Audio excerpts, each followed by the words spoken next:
Good day, everyone. This is John Junico Armayo, and this time I'm going to elaborate and discuss all about fundamentals of language research. But first, let me introduce you my group mates: Miss Maybelline Bores, Miss Vanessa Calapirap, Miss Hazel Lopez, and Mr. Michael John Obas. Before we step down to our main discussion, let's unlock the definition of language and literature research.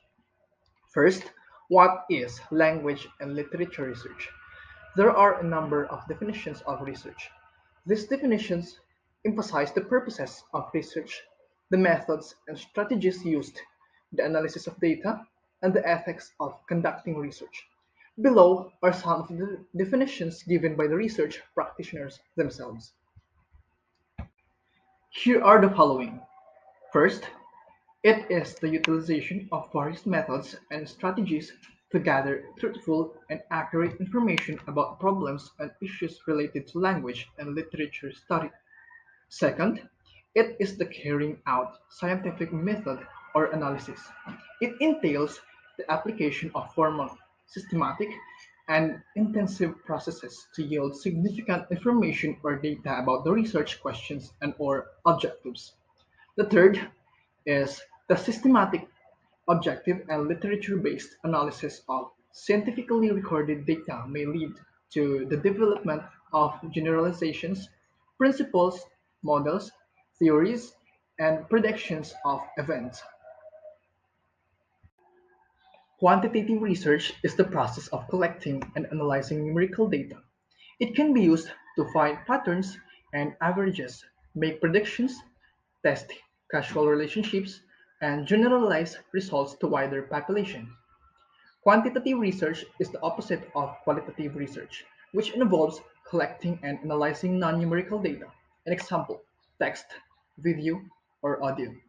Quantitative research is widely used in the natural and social sciences, biology, chemistry, psychology, economics, sociology, marketing, and etc.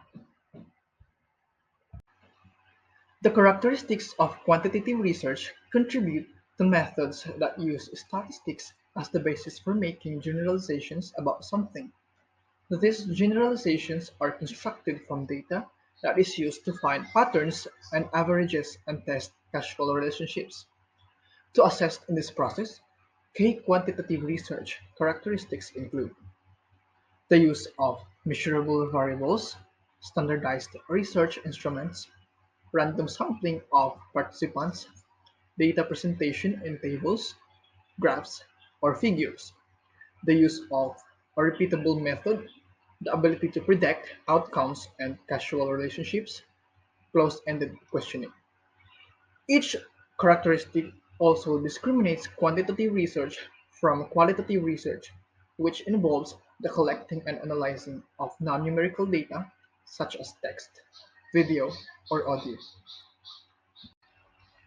Qualitative research involves collecting and analyzing non-numerical data, an example, text, video, or audio, to understand concepts, opinion, or experiences. It can be used to gather in-depth insights into a problem or generate new ideas for research. Qualitative research is commonly used in the humanities and social sciences in subjects such as anthropology, sociology, education, health sciences, history, and etc. Qualitative research methods. Each of the research approaches involve using one or more data collection methods. These are some of the most common qualitative methods. First is observations. Observations is like recording what you have seen, heard, or encountered in detailed field notes. Next one is interviews. Interviews is like personally asking people questions in one-on-one conversations. Focus groups. Focus groups is like asking questions and generating discussion among a group of people. Surveys. Surveys is like distributing questionnaires with open-ended questions. And last but not least is the secondary research. Secondary research is like collecting existing data in the form of text, images, audio or video recordings, and etc. Now, let's have the main features of qualitative research. Most forms of qualitative research have the following main features. First is a focus on natural settings. Second, an interest in meanings, perspectives, and understandings. Third, an emphasis on process. And last but not least, a concern with inductive analysis and grounded theory. What is action research? Well, action research is a strategy that tries to find realistic solutions to organizations, difficulties, and issues. It is similar to applied research. Action research is basically learning by doing.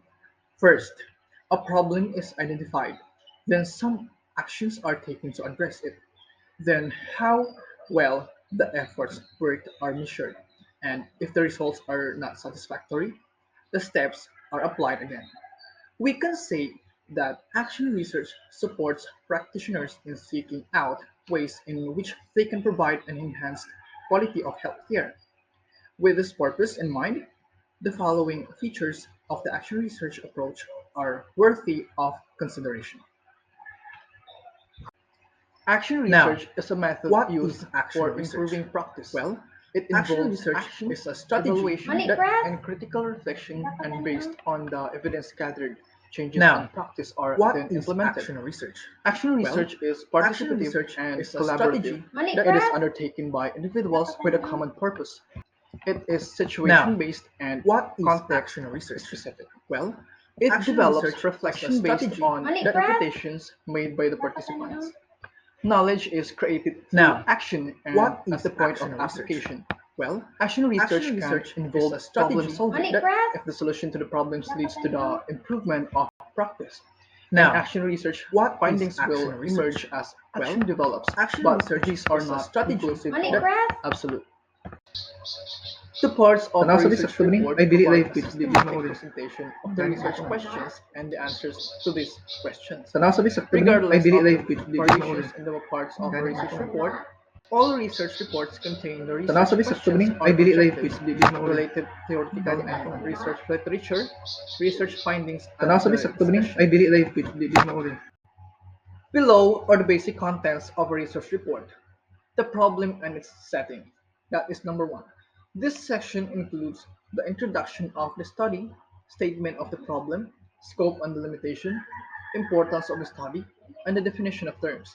It is also in this part that the hypothesis and assumption of the study are stated. Number two, review of literature and studies. This section presents the theories, concepts, and studies related to the research topic. Number three, research methodology. This section clears out the processes used to answer the research questions.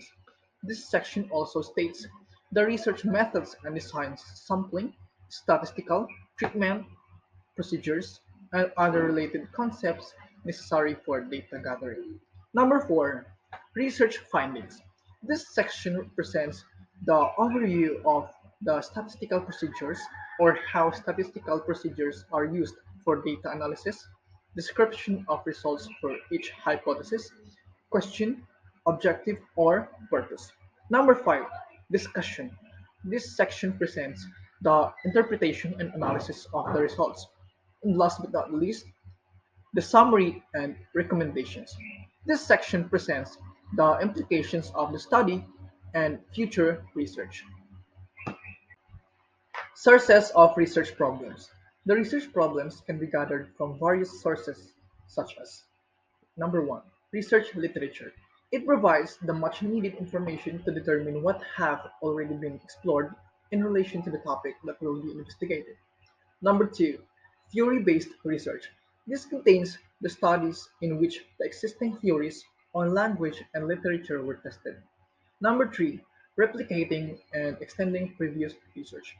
The purpose of this is to check findings of breakthrough study to determine the validity of research findings across language and literature research. Number four, observations. This helps in determining an emerging or existing phenomenon that must be investigated. Number five, experience. This is another rich source of research topics because this provides the motivation to the researcher to investigate or examine what he or she knows.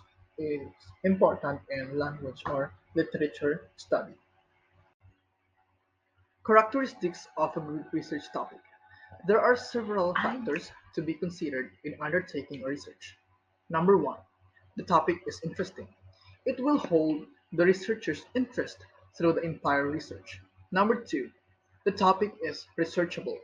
It can be investigated through the collection and analysis of data, and it is not stated as a topic seeking to determine what should be done. Number three, the topic is significant. It contributes in some way to the improvement or understanding of education theory or practice. And last but not least, the topic is manageable. If it fits the researcher's level or research skills, needed resources, and time restrictions. That would be all. Thank you. Magandang buhay sa inyo lahat.